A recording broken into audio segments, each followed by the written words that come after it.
ഇപ്പം കൃപാസനം എന്ന് പറയുമ്പോൾ നമ്മൾ ചെല്ലുമ്പോഴേ അത്ഭുതങ്ങൾ സംഭവിക്കുന്ന അങ്ങനത്തെ സ്ഥലം അങ്ങനെയല്ല. നമ്മൾ ചെന്ന് അവിടെ ചെന്ന് കയറുമ്പോൾ തന്നെ നമുക്ക് ഇന്ന അത്ഭുതം നടക്കും അങ്ങനെയൊന്നുമല്ല. നമ്മളവിടെ ചെല്ലുമ്പോൾ നമുക്ക് ഒരു ഉടമ്പടി എന്ന് പറയും. ഉടമ്പടി എന്ന് പറഞ്ഞാൽ വേറെ ഒന്നുമല്ല. നമ്മൾ ചില കാര്യങ്ങൾ നമ്മുടെ ലൈഫിൽ ചില മാറ്റങ്ങൾ വരുത്തണം.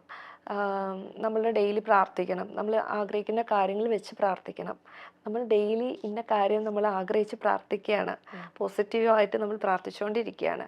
പിന്നെ നമ്മളോട് ചെയ്യാൻ പറയുന്ന കാര്യം അത്യാവശ്യം ഹെൽപ്പ് ചെയ്യുക, ആളുകളെ, രോഗികളെ ഹെൽപ്പ് ചെയ്യുക, അല്ലെങ്കിൽ ഹോസ്പിറ്റൽസിലോ അത്യാവശ്യം ഫുഡ് അങ്ങനെയുള്ള സേവനങ്ങളൊക്കെ ചെയ്യാൻ പറയും. അത് ചെയ്യാൻ പറ്റുന്നവരൊക്കെ ചെയ്യുകയാണെങ്കിൽ നമ്മൾ വളരെ പോസിറ്റീവായിട്ട് കുറച്ചുകൂടി നല്ലൊരു ബെറ്റർ ഹ്യൂമൻ ബീയിങ് ആയിട്ട് കാണുമ്പോൾ നമുക്ക് കിട്ടുന്ന അനുഗ്രഹമായിട്ട് എനിക്ക് തോന്നിയിട്ടുള്ളത്.